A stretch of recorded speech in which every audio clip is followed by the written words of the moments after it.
Knowing that she has a tour de force ready for us, I've been asked to dispense from a lengthy introduction, since everybody in this room no doubt knows who Janet Smith is.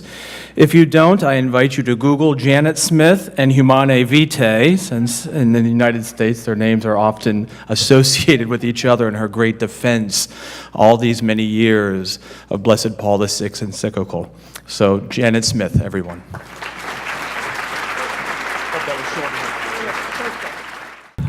I'm going to talk here about the new challenges to Humanae Vitae, and they are largely centered around the concepts of conscience and discernment. And we have to get used to understanding these words, honestly, in very different ways from what they've been meant in the tradition.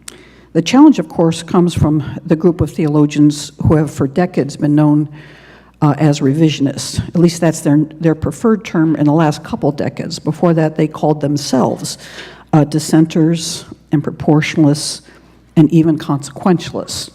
They're still using revisionists, though I suspect that's going to fade, and there's going to be some new term. I might help them out here today, but no, I have a very benign term. And these really are the interpreters of Amoris Laetitia, right? And I'm going to call them the discerners, right? There's a slight echo of dissent in there, right? Discerners, right? And I'm not evaluating the legitimacy of their interpretation of Amoris Laetitia. It's open to many different interpretations. I'm going to be talking about one that is being used by the revisionists to advance a certain development, really, in moral theology. Now, just briefly on what has been the revisionist response to Humanae Vitae. The current leader, I would say, of the revisionist movement is probably James Keenan of Boston College. And he talks about Humanae Vitae as having stymied the advances of the revisionist project. And that project was to overcome the legalism of the manuals. Some of you have heard that already today, but for maybe couple centuries, there were the manuals that were legalistic. Even the great, not, you shouldn't say even the great, but the great Father Pinckaers had as a project overturning the legalism of the manuals and getting a more personalistic, more Christocentric, more scripturally based understanding of moral theology. But the way in which James Keenan thought Humanae Vitae stymied the advances of revisionism is he actually thinks that it's returned to a kind of legalism. And even more so, it's problematic in that it elevated the Pope and the magisterium over theologians, right? So whereas before the theologians were the authorities for what church teaching was on moral matters, now Humanae Vitae, and really they acknowledge that Pius XII did an enormous amount in this direction, they elevated the Pope and the magisterium as the authoritative teachers. And they claimed that Humanae Vitae usurped the proper role of theologians, who were more learned than the Pope and the magisterium. So now we're having to bow to sort of a less learned group of individuals as opposed to the learned theologians. Now, as much as they disliked the manualists, they did like the fact that the theologians in the manuals were treated as the authorities. And it allowed for more diversity in views. That's very important, of course, that word diversity. In the manuals you would read that some theologians think this, other theologians think that, this is more probable or more probable than probable, and equally probable, all right? And so you could choose, in a sense. You didn't have this absolutely dogmatic authority. You had some diversity. And so they very much want to return to the theologians being the authorities and allowing for a large degree of diversity. Now, the old challenges to Humanae Vitae was the claim that it was based on an inadequate understanding of natural law. It was essentialist, static, and deductive. Those are all bad things to be, okay? It wasn't true to the experience of married couples. It needed to adopt proportionalism. But one of the most delightful things I discovered in my reading this year is that proportionalists, such as Father Charles Curran, say that proportionalism is dead, right? It's no longer a concern. we now have a multiplicity of possibilities. Virtue ethics, feminist ethics, third world ethics. We have all sorts of a diversity. So we don't need an overarching principle of methodology.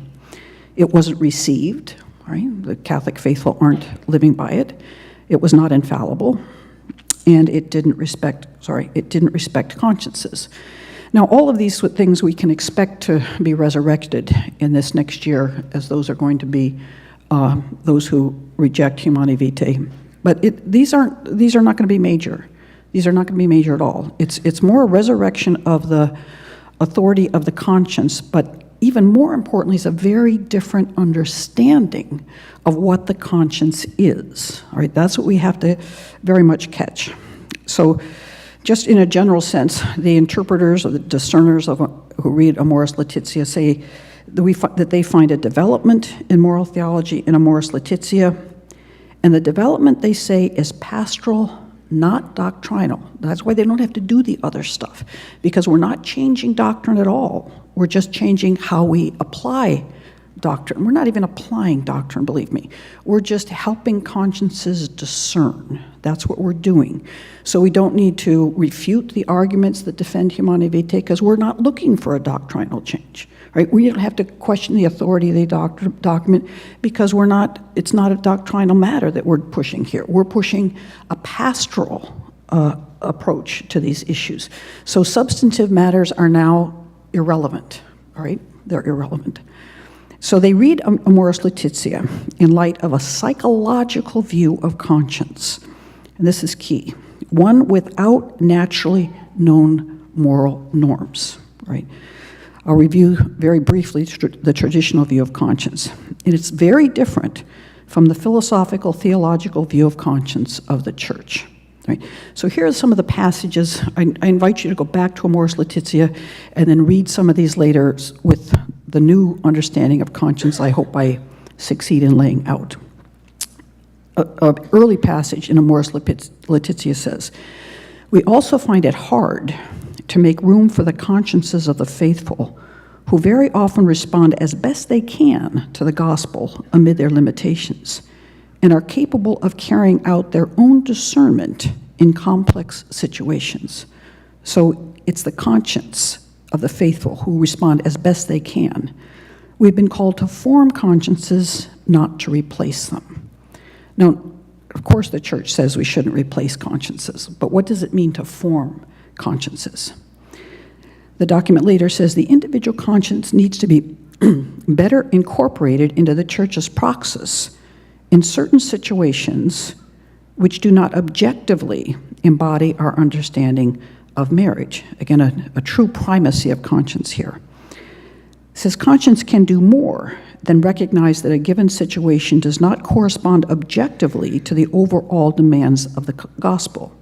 It can also recognize with sincerity and honesty what for now is the most generous response which can be given to God, and come to see with a certain moral security that that is what God himself is asking. He's just asking us to do our best amid the concrete complexity of one's limit, while yet not fully the objective ideal.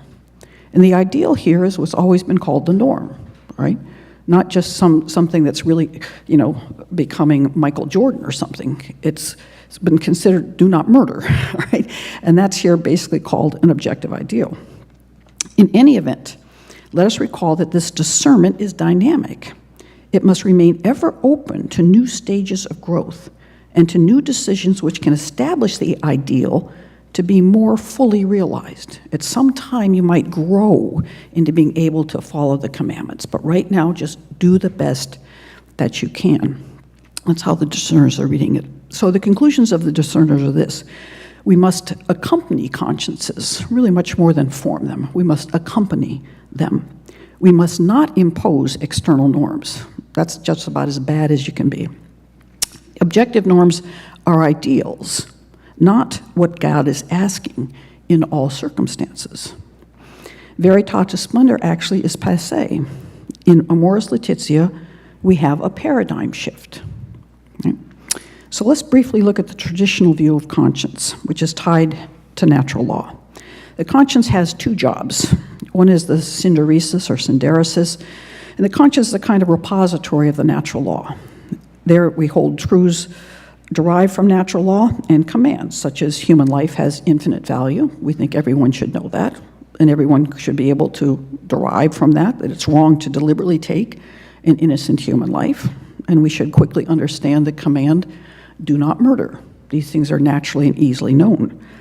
The conscience also judges antecedently or consequently whether one's action is in accord with objective goods, right? Objective goods, not internal values, as we'll see. The traditional understanding of natural law is the human person's participation in eternal law, and that's a great part of our dignity. It's the human person's ability to know objective moral norms, and we know these from our understanding of human nature that we get from reflection on natural inclinations, from experience, from being taught, from observation, and it's confirmed by church teaching. These norms are in accord with our nature and dignity, and thus they should be welcomed by us, not felt like these are terrible impositions of a bossy God. All right. We believe there's universal immutable moral norms because human nature is universal and immutable, because Scripture teaches it is. There are such things. It's taught in the Catechism and the Veritatis Splendor and in every magisterial document about morality. And there's a lot of cross-cultural evidence that rape is always wrong, murder is always wrong, etc. This is from a few passages from Veritatis Splendor that very well express the traditional view. The dignity of this rational form, the conscience, and the authority of its voice and judgments derive from the truth about moral good and evil, which it is called to listen to and to express. This truth is indicated by the divine law, the universal and objective norm of morality. It comes from God, this voice within. Right? It's attractive to us. The judgment of conscience does not establish the law, rather it bears witness to the authority of the natural law and the practical reason with reference to the supreme good. I love this phrase, whose attractiveness the human person perceives and whose commandments he accepts. When we hear that human life has infinite value, we say that's a very attractive thought. You shouldn't take innocent human life. Well, I'm attracted to that, so I shouldn't murder. He also says this beautiful thing about obedience. He says, conscience is not an independent and exclusive capacity to decide what is good and what is evil. Rather, there is profoundly imprinted upon it a principle of obedience vis-a-vis the objective norm, which establishes and conditions the correspondence of its decisions with the commands and prohibitions which are at the basis of human behavior. It's very interesting. John Paul II talks a lot about this in Veritatis Splendor. We have a natural love of the truth. And we also know that if there is truth about something, we are obliged to obey that truth. We don't think, it doesn't matter that there's truth. If we hear that someone, the few examples I give my students, if we find out that someone's been spent years in prison for a crime he didn't commit, we don't say, no big deal, there's no such thing as truth. There's no such thing as justice. It's just kind of unlucky. Or are we outraged? Or if a politician lies to us, we're outraged because we believe we're owed the truth. So how do we form conscience? Well, I'm not going to read this one, but the conscience is really a matter, forming it is I will read it. It says it better than I do. As its departure point, the formation of conscience requires being enlightened about these things. God's project of love for every single person, the positive and liberating value of the moral law, and awareness both of the weakness caused by sin and the means of grace which strengthens us on our path towards the good and towards salvation. So God loves us. He gives us these laws because he loves us. We might have difficulty because of our sinfulness, but grace will help us obey God's laws. All very profound. It sounds easy, but it's all incredibly profound. Now let's look at the interpreters of Amoris Laetitia's understanding of conscience. They consider it the self as formed by one's own history. And really a major source of this is Father Bernard Herring, the famous Redemptorist moral theologian. He was one of the fathers of modern moral theology. He wrote the 3-volume epical work, Free and Faithful in Christ. He stressed the creative and prophetic role of conscience. It's not something the church talks a lot about, the creative and prophetic role of conscience. Actually, he worked closely with Karol Wojtyła on Gaudium et Spes. I'll show you some interesting parts of that as we go along here.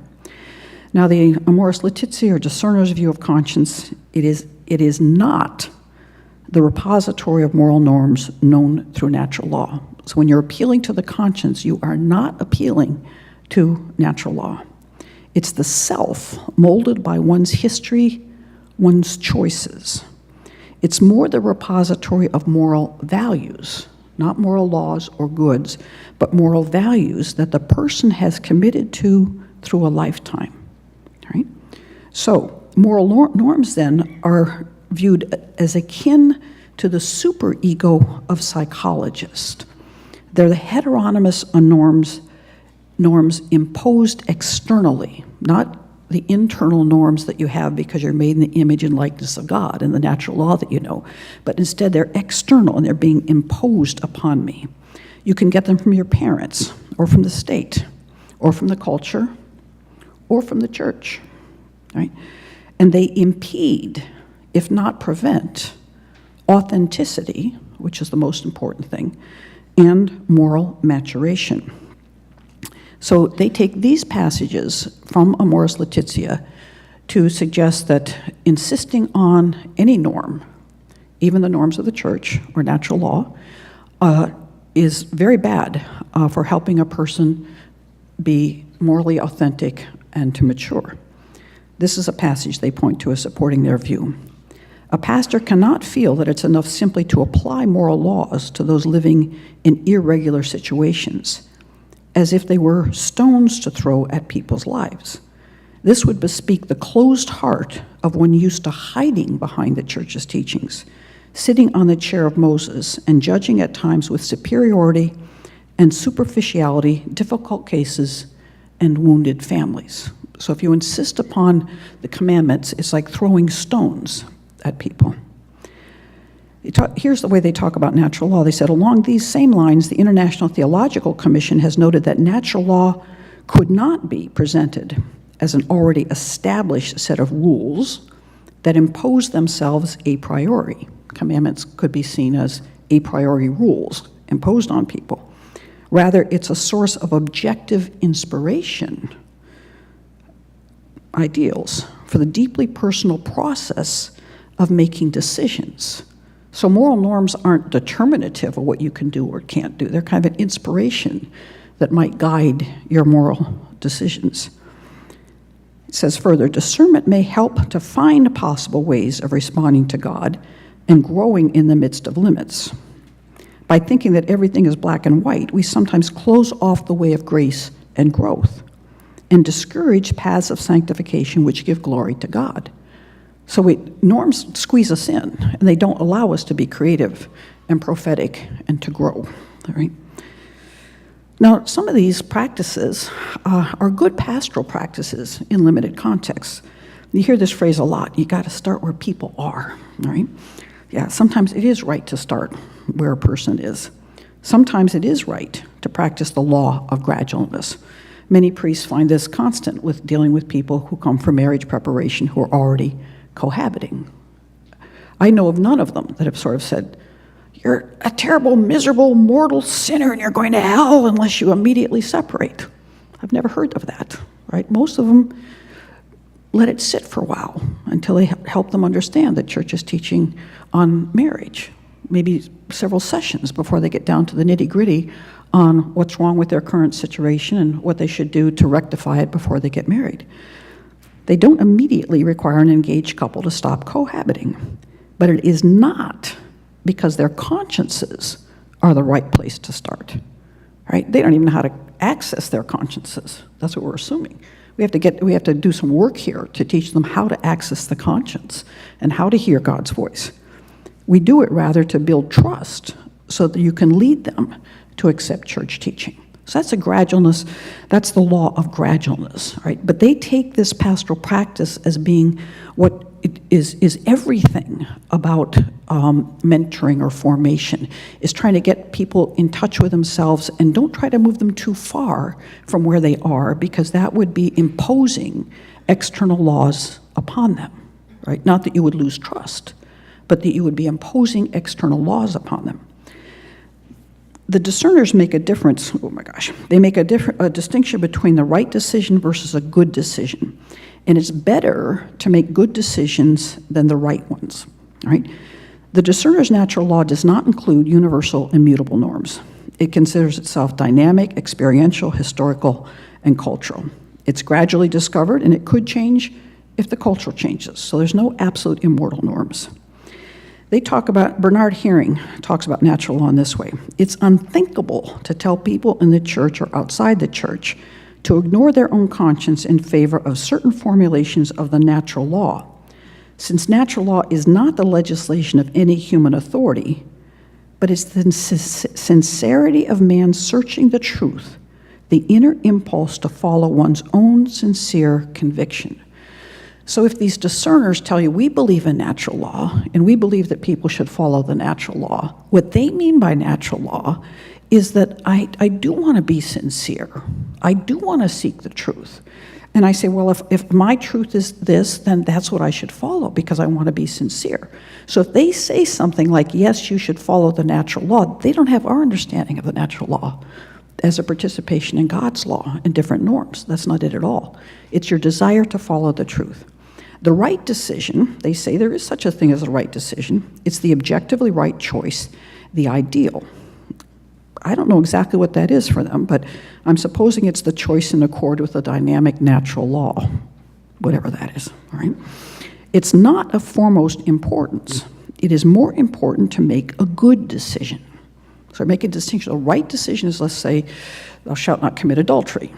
But that's not necessarily the good decision. That's the right decision. The good decision is the decision that is in conformity with the values to which one has committed oneself. That's the good decision. Being authentic. It's the authentic, sincere decision. The cohabiter who says, I couldn't separate. This would be an abandonment. It would be unkind. It would be this. So I have to continue to cohabit. That's what I sincerely and authentically believe. And if we were to say, but that's not what the church teaches, that would be throwing stones at the person and imposing external laws. It's the choice for which one takes full responsibility because it's freely chosen. It involves no submission or obedience. Right? Those are bad things, submission and obedience, because you're not being true to yourself. You're saying, well, the church made me do it, as opposed to saying, I'm doing what I can take responsibility for, my own choices. But if I stop cohabiting, I'm doing it because the church says I should. So I'm not being fully free and responsible, all right? The moral agent should be encouraged to be creative and may, in fact, be prophetic. We may learn from such people, right, that they're being guided, right? Otherwise, if you don't do this, you do violence to yourself. Why? Because to submit or obey norms that one has not personally accepted is to abdicate one's freedom and to shift responsibility to the source of the norms. Again, the church made me do it. To mature morally, one has to take responsibility for one's own choices. And the possibility of creativity and prophecy are closed off.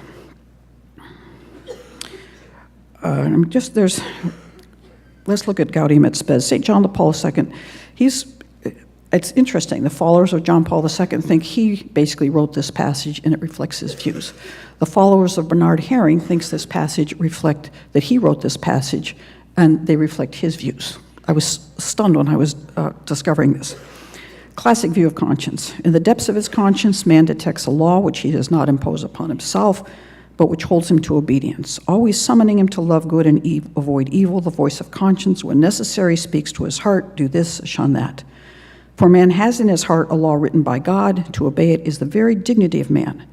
According to it, he will be judged. Conscience is the most secret core and sanctuary of a man. There he is alone with God, whose voice echoes in his depths. We can see all the traditional natural law theory, I think, right there. But just go back to down to the last 3 lines there. This is very much what the discerners emphasize. Conscience is the most secret and core and sanctuary of a man. There he is alone with God, whose voice echoes in his depths. So I'm talking to God who can help me find the most generous response I can make to my situation, all right? It's not that there's some law inside of me that I don't, that the law that I find, again, here is that I want to do the right thing. I seek to be authentic, and that's what law is. And this is an interpretation put forward by a interpreter of Gaudium et Spes, and this was 1987. She says, Gaudium et Spes puts forward a model of morality in which the person is the source of ethical discernment and action, which the person is, not the natural law. In so doing, it initiates a move towards a new paradigm, this is 1987, one that emphasizes personal responsibility rather than obedience, okay? So a company for the discerners means helping the agent to recognize what values have oriented his decisions. It means helping the agent act in accord with the best of those values, though no criteria are given for how to order those values. How would I know? How can I help a person find the best values unless we have some sort of ordering of values? And this is an amazing passage in Amoris Laetitia. I actually think that's 327. It says AL 27. It's probably 327.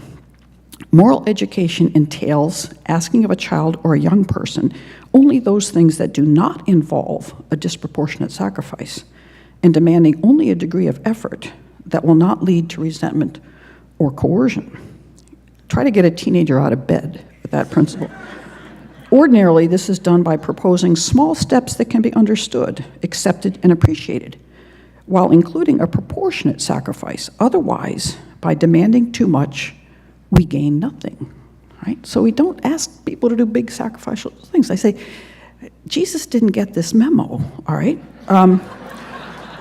In Veritatis Splendor, John Paul II does a great deal with the rich young man who says, what must I do to gain eternal life? And what does Jesus say? He threw stones at him. He said, follow the commandments. And then he said, even more demanding, give away your possessions and follow me. And the rich young man walked away. And Jesus didn't say, well, let's wait. What's the most generous response you can give here, all right? And this not recognizing the force of the natural law that we have inside of us, I think it cripples mentoring people. I had a young man many years ago, a prom-going student at Notre Dame. He came by my office. He was going off to Chicago, where he had reserved a hotel room to share with his date, which they all did. And of course, they were going to have sex. And being the, I don't know what adjective I want to use here, bold, obnoxious, whatever, I said, that's JS is me, am I right to conclude that you intend to have sex? I asked him that. He said, yes, okay. And I said, you know that's wrong, don't you? And he said, yes, I do. What do I do now? And I said, well, there's a priest on every corner at Notre Dame. Go find one and go to confession. I said, and call up the girl and tell her you're getting a private room for her and that you're not having sex. And I said, and call me and tell me you did that. And he did, right? Now, yeah. And I've heard people who leave my talk on contraception, and on their way out, they tell me they take their contraceptives out of their purse and put it in the garbage can. Now, why is that? Because they have something in them that's, the truth is there. And what I'm saying is alivening that truth, right? And it's already in them, and I have confidence if they're baptized, that natural law is especially there, right? And don't hesitate. You have to be obviously wise and know who to say it to. I knew this young man, and I knew that he knew, and that's why I could say it to him. I didn't have to pussyfoot at all. I knew he knew. Right? He was just going along with the crowd. So, to return to the question of criteria, they don't think there are any universal, absolute, immutable norms, no naturally known moral truths. So the question is then, to whom should we turn if we have a question about a moral behavior? Who do we go to? Do we go to an authoritarian, non-expert magisterium, or do we go to prophetic theologians? All right? And this is James Keenan. He says exactly this. He says, we must help persons develop morally mature personalities through becoming self-governing moral subjects. Whereas earlier moralists decided what was right or wrong in every area of life, contemporary moralists are interested in helping subjects rightly realize their moral truth. Right? So we have to be very clear that when we keep reading these passages, and again, I don't know, I'm not here to say what amoris laetitia really means, but I want to say how they're understanding it, the discerners and interpreters are understanding it, and how it's going to be applied, and they're already applying it to Humanae Vitae. Clearly, if couples think this is that using contraception is the most generous response they can offer to God, and that's the living in accord with their values, we need to honor that. Right? And that's the good thing to do. We're not bothered too much about what the right thing to do is, because the most important thing to do is the good thing. Thank you.